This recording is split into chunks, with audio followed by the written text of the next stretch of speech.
ഇന്ന് ഞാനൊരു രുചികരമായൊരു ചായ ഉണ്ടാക്കുന്നൊരു റെസിപ്പി ആയിട്ടാണ് വന്നിരിക്കുന്നത്. അതിനുവേണ്ടി 2 ഗ്ലാസ് പാലെടുക്കുന്നുണ്ട്. ഈ പാല് കവർ പാലല്ല, ഇത് ഡയറിയിൽ നിന്ന് വാങ്ങിക്കുന്ന പാലാണ്.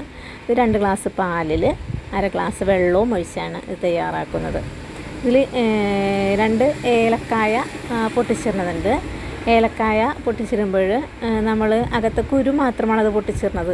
ഏലക്കായുടെ തൊലിയിൽ നമുക്ക് വിഷമായ കാരണം നമ്മൾ അതിൽ കുരു മാത്രമാണ് ഇതിൽ പൊട്ടിച്ചിട്ട് കൊടുക്കുന്നത്.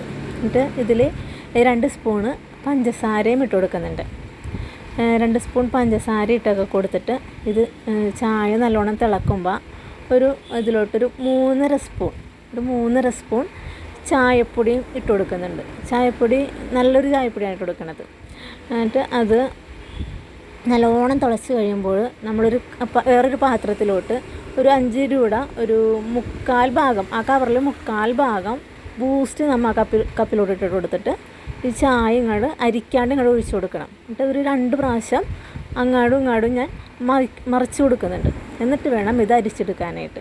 അപ്പോൾ ഇത് നല്ല ഒരു രുചികരമായൊരു ചായയാണ്. ഇത് നമുക്ക് എല്ലാവർക്കും നല്ല ഇഷ്ടപ്പെടുന്നൊരു ചായയാണ്. ഇത് എൻ്റെ ഈ ചാനൽ കാണുന്ന എല്ലാവരും തന്നെ ഇത് ലൈക്ക് ചെയ്യാനും ഷെയർ ചെയ്യാനും സബ്സ്ക്രൈബ് ചെയ്യാനും ഒന്നും മറക്കരുത്.